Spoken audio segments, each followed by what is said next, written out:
자, 이스라엘의 역사 벌써 마지막 시간이네요. 오늘은 25번째 강의 이스라엘의 오늘입니다. 지난 성경 속 역사와 디아스포라 이후 그리고 건국, 중동 전쟁까지 우리가 근대 역사를 좀 살펴봤는데요. 그 결과 지금 우리와 함께 국제사회에서 공존하고 있는 이스라엘이라는 나라는 오늘날 어떤 모습인지 또 어떤 문제들에 직면하고 있는지 살펴보고 우리가 전체 강의 시리즈를 마무리하려고 합니다.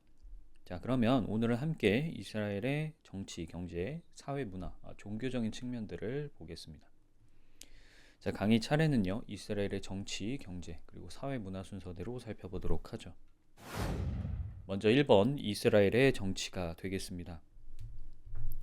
이스라엘이 이제 건국을 선언했을 때 그 모습은 다윗 시대 왕정, 로마 시대의 제사장 통치 그런 모습이 전혀 아니었습니다.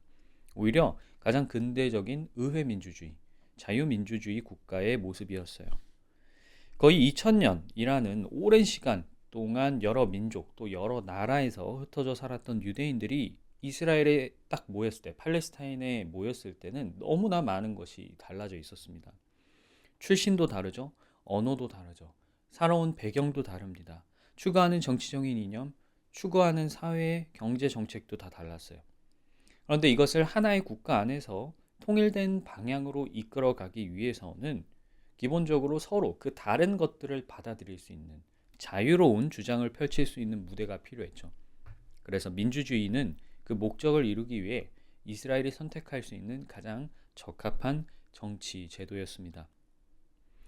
이 1949년 건국 이후에 처음 의회 선거가 열렸습니다.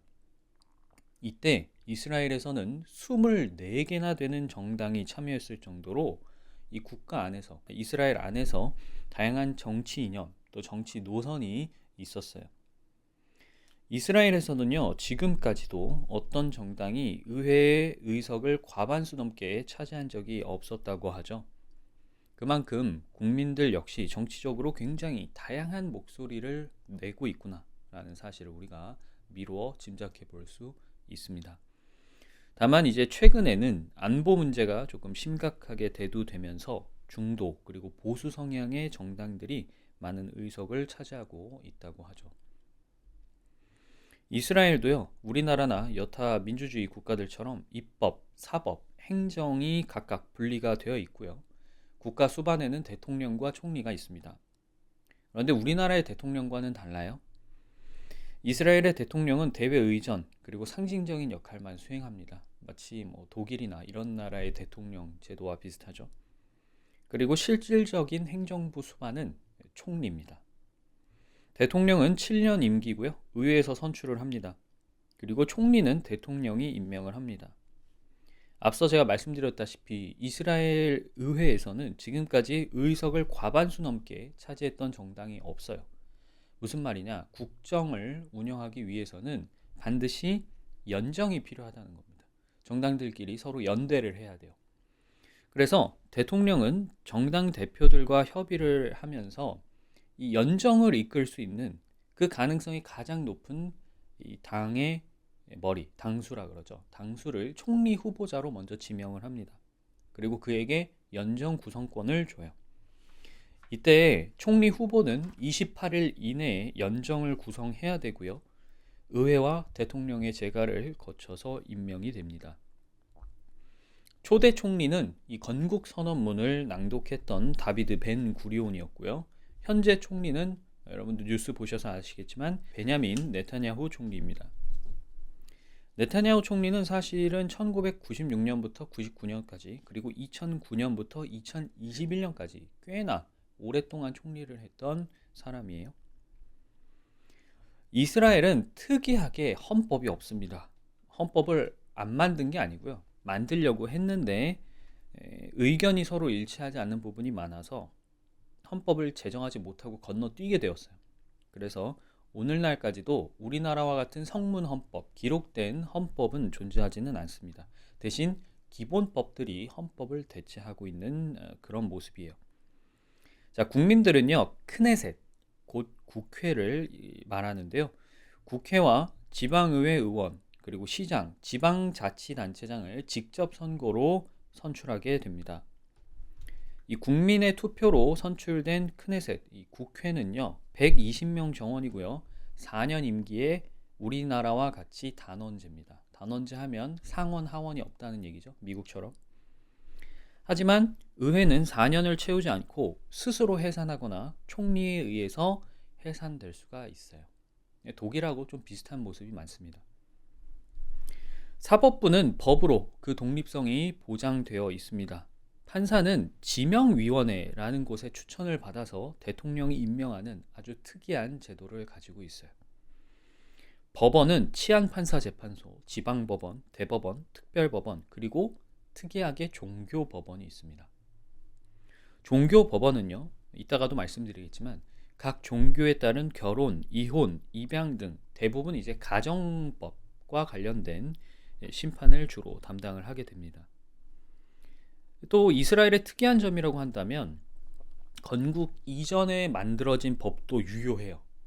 보통 이런 나라는 별로 없는데 의회에서 입법한 법률 그리고 독립선언의 원칙에 반하지 않는 조건에 한해서 건국 이전에 만들어진 법도 유효하다는 그러한 특징이 있습니다. 그래서 오늘날 이스라엘 법을 잘 보면 오스만 제국 당시에 만들어진 법, 영국의 위임 통치를 받을 때 만들어진 법, 유대교의 율법, 이런 요소들이 여전히 국가법에 남아있다라는 그런 모습을 보이고 있죠. 이스라엘의 지방자치는 아주 예전부터 잘 정비가 되어 있었습니다. 이스라엘의 지방은 5년마다 선거를 치르는데요. 특이하게 영주권자여도 지방선거에 투표를 할 수가 있습니다. 그리고 투표 나이는 만 17세 이상부터 가능해요.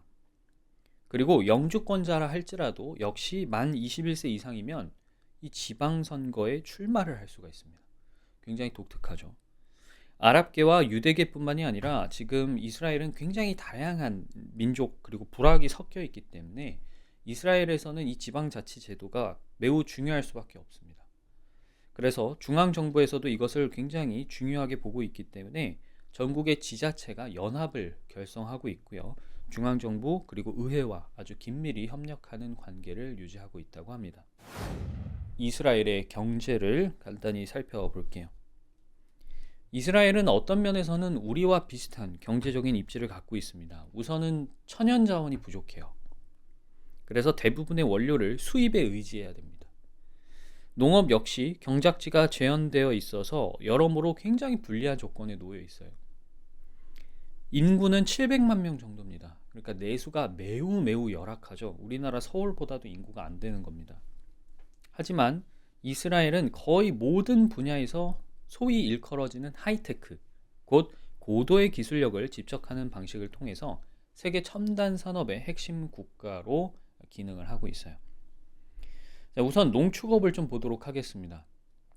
여러분들 들어보셨을 텐데 이스라엘은 땅도 작고요. 남쪽은 사막이고 중부는 척박한 곳이 너무 많습니다. 그래서 개간지가 매우 부족해요. 게다가 물도 많이 부족한 나라입니다. 더 심각한 것은 노동력까지 부족하다는 거죠. 그래서 이 문제를 해결하기 위해서 전통적으로 농업 공동체를 형성했는데 그게 소위 키부츠라고 불립니다. 이 키부츠 그리고 모샤브라는 두 개의 농업 공동체가 있는데 이 둘 사이에 좀 차이가 있어요. 먼저 키부츠부터 설명을 드리면 키부츠가 먼저 만들어졌어요. 1900년대 초에 먼저 생겼는데 키부츠의 공동체 구성원은 사유재산을 갖지 않습니다. 땅은 국가 소유이고 생산물 그리고 생활자재는 다 공동으로 사용을 해요. 구성원의 모든 수입 역시 키부츠가 가져갑니다. 식사와 의류 역시 배급을 받는 형태이고요. 일종의 공산주의, 사회주의 이념을 따른다고 볼 수 있습니다. 다만 키부츠에 가입하거나 탈퇴하는 것은 언제든 자유로워요. 모샤브는요. 공동생산 그리고 공동분배라는 이 사회주의적 이념에 불만이 생긴 사람들이 개인의 이윤을 극대화하기 위해서 만든 농업 공동체라고 보시면 됩니다. 그래서 오늘날의 협동조합하고 비슷해요. 회원들이 함께 계획도 세우고 개간이나 농사, 수확까지 다 집단으로 협동해서 생산을 해요. 다만 키부츠와 달리 이렇게 얻은 수확물을 수출도 하고요. 국내 시장에 팔아서 농사를 지은 회원 개인들 간의 이익을 도모하는 것이 차이점이라고 말씀드릴 수 있습니다. 이스라엘은 땅도 작고 인구도 적은데 오히려 굉장히 많은 농산물을 수출하는 나라입니다. 이게 어떻게 가능하느냐? 바로 혁신 기술이 뒷받침되고 있기 때문이죠. 이스라엘의 농림부 같은 경우에는 이 R&D, 개발과 연구에 있어 엄청난 예산을 농업기술 스타트업에 투자하고 있다고 하죠. 하우스 재배, 종자, 그리고 비료나 농약 개발 등 이 뛰어난 농업 기술을 보유하고 있습니다. 특히 물이 부족하잖아요. 농사에 있어서 물만큼 중요한 요소가 없는데 생활하수의 80% 이상을 다시 농업용수로 재활용하고 있습니다. 현재 이스라엘은 지중해 기후에서 나는 포도, 이런 대표적인 작물들을 유럽에 굉장히 많이 수출을 하고 있습니다. 뿐만 아니라 축산업 역시 뛰어난 기술을 통해서 굉장히 높은 생산량을 달성하고 있다고 해요. 낙농업을 일례로 보면 우유의 생산량이 높습니다. 이스라엘의 경우 품종 개량 그리고 농법 개량을 통해서 하나의 개체에서 이제 뽑아낼 수 있는 젖의 비율이 세계에서 가장 높다고 일컬어집니다. 자, 그다음 산업을 보면요. 이스라엘은 제조업 중에서도 첨단 기술을 요하는 제조업 육성에 주력을 했습니다. 제가 아까 말씀드렸다시피 많은 원료를 다 수입을 해서 써야 되는 상황이에요. 우리나라랑 비슷하게. 단순 가공 1차, 2차 정도의 제조업만으로는 이윤을 크게 낼 수가 없습니다. 그래서 일단은 유대인 네트워크를 통해서 많은 자본, 해외 자본을 이스라엘로 끌어들이고요. 그리고 그걸 바탕으로 고부가가치 산업들을 많이 육성을 했습니다. 오늘날 이스라엘의 대표 업종을 보시면 비율이 다음과 같습니다. 제조업 내 비중을 표시해 드린 거고요. 1위는 컴퓨터와 전자광학 제품입니다. 두 번째가 의료, 의약품이고요. 세 번째가 식료품, 그리고 네 번째가 금속 가공 제품, 다섯 번째가 석유, 화학 제품 순으로 나열이 되어 있습니다. 보시다시피 중화학공업보다는 IT 관련 제조업이 압도적으로 큰 비율을 차지하고 있어요. 이스라엘은 IT 산업 강국으로 불리죠. 소프트웨어 그리고 하드웨어를 동시에 생산 및 수출할 수 있는 나라입니다. 특히 이제 텔아비브, 실질적인 거의 수도 역할을 하고 있는 도시인데요. 이 텔아비브를 중심으로 인텔, 애플과 같은 이 큰 기업들, 또 벤처기업, 스타트업 등이 굉장히 많이 진출해 있습니다. 이런 기술력으로 이스라엘은 국방 분야에서도 굉장히 뛰어난 성과를 보이고 있는데 특히 미사일, 드론 기술이 수출 효자 상품 중 하나입니다. 여러분도 뉴스를 보셔서 아시겠지만 최근 벌어지고 있는 이스라엘과 이슬람 무장단체의 충돌 간에서도 이 아이언돔이라는 미사일 방어 시스템이 굉장히 큰 효과를 내서 유명해지기도 했죠. 2000년도에 이르기까지 이스라엘은 10% 가까운 경제 성장률을 보여주었고요. 물론 그 이후에는 5% 이하로 떨어졌지만 코로나19 시기에도 상대적으로 양호한 경제 지표를 보여줬습니다. 다만 최근에는 경제 사정이 안 좋은 상황이라고 해요. 그러면 이스라엘의 사회 문화 모습을 좀 살펴보도록 하겠습니다. 오늘날 이스라엘은 미국 못지않게 다문화, 다민족 사회라고 말할 수 있을 거예요. 같은 유대인이라고 하더라도 그 유대인 안에 여러 민족, 여러 국가에서 오랜 시간 흩어져 있다가 온 사람들이 너무 많습니다. 출신이 너무 다양해요. 셈족계 유대인만 있는 게 아니에요. 백인 유대인도 있고요. 그 다음에 아프리카계 유대인도 있습니다. 미즈라힘이라고 부르는데 유대인 자체로도 이미 그 안에 되게 다양한 인종, 다양한 구성원들이 있어요. 근데 여기에 더해서 지금 나라 안에 살고 있는 아랍 민족들도 꽤 된단 말이죠. 이런 복잡한 사회 구성은 이 국가 차원에서 하나의 목표를 향해 나아가는 데 있어서 분명히 걸림돌이 될 수가 있습니다. 하지만 여러분 거꾸로 생각한다면 이런 다양성이야말로 어떻게 보면 굉장한 시너지를 낼 수 있는 자원이 되는 것이죠. 그래서 사회가 보다 역동적이 될 수 있는 발판이라고도 긍정적으로 해석할 수 있을 겁니다. 아마 이런 다양성 때문에 이스라엘의 첩보기관인 모사드가 세계 제1의 첩보기관이라고 손꼽힐 수 있는 이유일 수도 있을 것 같아요. 자, 우선 종교를 먼저 보도록 하겠습니다. 아까 언급드렸지만 이스라엘은 종교 법문이 있죠. 이스라엘 땅, 팔레스타인 땅, 특히 그 중에서도 예루살렘은 세계 3대 종교 중 기독교, 이슬람교의 성지이자 유대교의 성지입니다. 이런 탓에 이스라엘에는 각 종교의 분파가 크게 자리를 잡고 있는데, 그래서 종교의회와 종교법원이 존재를 하고 있어요. 종교법원의 경우 결혼, 이혼 등 가정법, 가족법과 관련된 문제를 관할할 수 있는 법적 권한이 부여가 됩니다. 물론 당연히 이스라엘은 법적으로 종교의 자유가 보장이 되어 있어요. 다만 이제 예루살렘 내에서는 전도가 금지되어 있습니다. 종파 간 혹은 종교 간의 충돌을 방지하기 위한 이유라고 해요. 유대교 회당, 이슬람 사원, 교회가 이스라엘 곳곳에 있는데, 특이하게 이제 예루살렘에 있는 교회들은 이스라엘에 있는 이 휴일인 안식일, 그러니까 토요일이죠. 토요일에 맞춰서 예배를 드린다고 해요. 아무래도 이제 나라가 토요일을 일요일처럼 쉬기 때문에 그거에 맞춰서 예배를 드리는 것으로 보입니다. 그 다음 유대교의 또 하나의 특징은 바로 음식이죠. 이슬람교에 할랄이 있다면 유대교에는 코셔가 있습니다. 이 제도는 말 그대로 율법에 따라서 먹을 수 있는 음식을 가리키는데요. 코셔 식품이라고 하면 보통 이제 율법에 따라 고기 중에서 먹을 수 있는 고기를 가리킵니다. 이런 인증 제도가 있는데요. 코셔 식품 인증은 유대교 랍비한테 받아야 한다고 해요. 성경에 나와 있는 것처럼 육류 중에는 되새김을 하고 발굽이 갈라진 동물을 먹을 수 있고, 그 다음에 어류는 지느러미와 비늘이 있는 생선이어야 하고요. 조류는 가금류가 이제 코셔 식품으로 분류가 됩니다. 이 외에도 율법을 따라 농경지는 7년째 되는 해마다 쉬어야 하는 등 다양한 율법의 요소를 차용한 이제 법들이 있다고 해요. 그리고 이런 코셔 식품이라 할지라도 우유나 이런 제품과 함께 사용을 할 수가 없는 것이 또 하나의 특징이라고 말씀드릴 수 있어요. 자, 그 다음 두 번째는 언어입니다.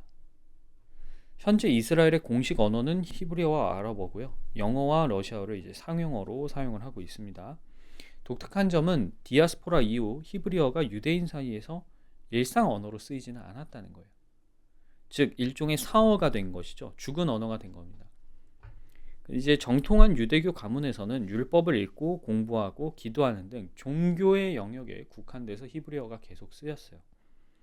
그런데 19세기 시온주의 운동을 통해서 히브리어를 다시 일상어로 사용하기 위한 노력이 전개됐는데, 이 운동의 핵심에 있었던 사람이 벤 예후다입니다. 엘리제르 벤 예후다라는 사람인데요. 벤 예후다는 러시아계 유대인입니다. 러시아계 유대인들이 꽤 많죠. 19세기 말 팔레스타인으로 이민을 왔고 평생을 히브리어 부활에 헌신한 사람이에요. 그는 기본적으로 구약 성경에 있는 단어를 골라내어서 언어의 골조를 삼습니다. 근데 8,000개 정도밖에 없단 말이죠. 구약 성경에 있는 어휘가. 근데 우리가 일상적으로 사용하는 어휘는 대략 3만에서 5만 개 정도 됩니다. 그러니까 없는 단어를 만들어내야 돼요. 그래서 없는 단어 같은 경우에는 다른 나라의 언어를 참고해서 새롭게 만들어냈습니다. 단어를. 그 결과 구약 성경에 있었던 약 8,000개의 어휘가 현재는 10만 개 이상으로 늘어났다고 해요. 사실상 이 맨 처음에 히브리어를 일상 언어로 다시 사용하는 것에 대해서 유대인조차 불가능하다고 생각을 했답니다. 히브리어의 부활은 불가능해 라고 다들 포기했었는데, 벤 예후다를 비롯해서 많은 사람들의 노력으로 다시 히브리어가 일상 언어로 되살아난 것이고요. 이런 식으로 죽었던 언어가 국민과 대중의 공식 언어로 다시 부활한 사례는 히브리어가 유일하다라고 볼 수 있을 겁니다. 자, 그 다음은 이제 풍습입니다. 아시다시피 유대인에게 할례라는 건 굉장히 중요하죠. 오늘날에도 남한은 출생 후 8일이 되면 할례를 받습니다. 원래는 아버지가 주는 게 맞는데 요즘에는 외과 수술이 가능한 이 모헬이라는 사람들이 아버지 대신 할례를 베푼다고 해요. 또 여아가 태어난다면 아버지는 한 달 후에 회당에서 토라를 읽을 수 있는 영예를 안는다고 합니다. 유대교에서 성인식을 치르기도 하는데요. 이 성인식은 굉장히 특별한 의미를 지닙니다. 그러니까 육체적으로 성인이 됐다라는 의미보다는 이제는 부모를 통하지 않고 너가 혼자 독립적으로 신앙생활을 할 수 있어. 이런 의미의 성인식이에요. 남자는 만 13세, 여자는 만 12세에 성인식을 치르게 되는데요. 이것을 이제 히브리어로 미츠바, 바트 미츠바라고 해요. 미츠바 하면 율법의 아들, 바트 미츠바 하면 율법의 딸이라는 뜻인데요. 남자는 이렇게 성인식을 치르게 되면 예배 구성원으로서 인정을 받게 됩니다. 그러니까 아이 취급을 받지 않는 거예요. 어른과 동일한 취급을 받는 것이죠. 유대교에서는 예배를 드리려면 남자가 10명 이상 회당에 모여야 돼요. 근데 성인식을 치르면 이때 카운트가 되는 겁니다. 인생의 경사인 결혼식, 그리고 슬픈 날이라고 할 수 있는 장례식의 풍습도 좀 다른데요. 일단 유대인의 전통 결혼식은 굉장히 단촐한 것으로 유명합니다. 이 천막 아래서 케투바라고 불리는 결혼 서약서에 서명을 하게 돼요. 이때 2명의 증인도 함께 서약서에 서명을 합니다. 그리고 이 서약서가 그 자체로 법적인 효력을 갖고 있어요. 그러니까 우리나라에서는 관청에 가서 그렇게 혼인신고서를 작성하죠. 그것이 결혼식 때 작성되는 것으로도 이미 법적으로 효력이 있다라고 보시면 되겠습니다. 아시케나지 전통에서는 이 신부가 신랑 주변을 3번 혹은 7번 돈다고 하는데요. 이것은 유대인들의 출신 지역마다 결혼식의 풍습에 대한 디테일은 조금씩 다 다릅니다. 그리고 이 전통 결혼식에서 반지가 필수적인 건 아니라고 해요. 근데 반지를 줄 거면 보석은 사용하지 않는 것이 관례라고 합니다. 왜냐? 보석은 어떤 형태로든 가공을 한 것이잖아요. 결혼이라는 건 흠이 없어야 되는데 보석을 가공해서 도구를 대서 쪼개거나 다듬었다는 것은 이 흠이 없는 결혼식과는 잘 맞지 않는다. 그런 인식 때문에 보석은 사용하지 않은 그런 반지를 사용한다고 하죠. 랍비가 7개의 축복을 낭독해 주면 신랑과 신부는 이 유리잔에 담긴 포도주를 같이 마시고요. 그 잔을 뒤로 던져서 깨트린 다음 그 깨진 잔을 발로 밟는다고 해요. 이런 전통이 생긴 것에는 여러 가지 설이 있습니다만 대표적으로는 성전이 무너진 것을 애도한다라는 의미, 혹은 깨진 유리잔처럼 이제 결혼은 다시 되돌릴 수 없다, 뒤집을 수 없다라는 의미, 이런 것이 있다고 합니다. 자, 장례식도 조금 특이해요. 예로부터 구약에서 이어진 전통에 따라 사망 후 하루, 그러니까 24시간이 지나기 전에 무조건 땅에 묻는 것이 전통적인 이 장례식입니다. 아마 이제 그 성경에 나무에 매달린 자는 하루가 넘어가기 전에 묻으라는 그 말씀 때문일 거예요. 누군가 죽었다 그러면 장례위원회가 구성이 되고요. 특이하게 이들이 장례를 진행하는 것은 물론이고 장례 비용까지 이 위원회에서 다 부담을 한다고 해요. 자, 우선은 이제 시신을 깨끗이 씻기고 그 다음 수의를 입히는 것까지는 다 비슷한데 원래 전통적인 장례식에서는 관에 넣지 않는다고 합니다. 왜냐? 관이 몸이 흙으로 돌아가는 과정을 방해한다. 이렇게 생각하는 이유일 걸로 보고 있어요. 만약에 이제 관에 넣는 경우라 할지라도 가공하지 않은 목재를 사용하고요.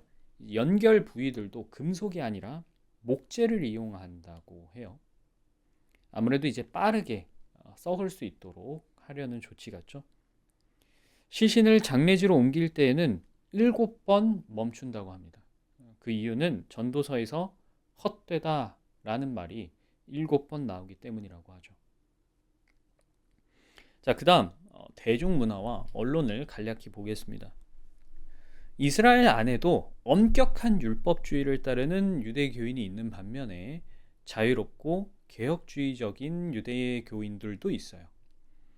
더 나아가 당연히 유대인이지만 유대교에는 별로 관심이 없는 그런 사람도 있겠죠. 그래서 이스라엘도 당연히 여러 가지 장르의 대중음악과 예술을 소비를 하고 있습니다. 특히 이스라엘의 클래식 음악 그리고 현대 무용이 상당한 수준이라고 유명하고요. 영화나 다큐멘터리 분야에서도 다수의 국제상을 휩쓸고 있습니다. 언론도 다양해요. 여러 매체를 통해서 10여 개 이상의 언어로 언론 활동이 이루어지고 있다라는 점이 특징입니다. 이스라엘 안에 얼마나 다양한 출신의 사람들이 사는지를 이 언론을 보면 알 수 있죠. 특히 놀라운 점은 이스라엘은 지금까지 10명이 넘는 노벨상 수상자를 배출했다는 것입니다. 분야도 다양해요. 문학상, 평화상, 경제상, 화학상 등 굉장히 다양한 분야에서 수상자를 냈고요. 특히 이제 2009년에 노벨 화학상을 받은 아다 요나트는 노벨 화학상을 받은 최초의 여성 과학자라고 합니다.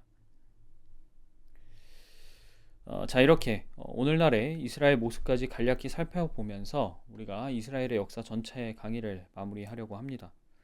뉴스를 보셔서 아시겠지만 이스라엘은 오늘날에도 여전히 많은 문제에 직면하고 있어요. 국제사회적인 측면이라든가 정치적인 측면이라든가 경제적인 측면에서 해결해야 될 난제들이 굉장히 많습니다. 우리가 이런 부분들을 잘 지켜보면서 또 하나님께서 성경에 예언하신 것들을 주의하는 것은 굉장히 의미 있는 행위라고 할 수 있을 것 같아요. 성경 속 아브라함부터 시작이 돼서 이 4,000년 가까운 굉장히 긴 역사를 고스란히 간직하고 있는 하나님의 백성 이스라엘, 앞으로 하나님께서 당신이 이 백성을 향해 선언하신 예언들이 하나도 남김없이 다 이루어지기를 고대하면서 오늘 강의 전체 시리즈를 마무리하도록 하겠습니다.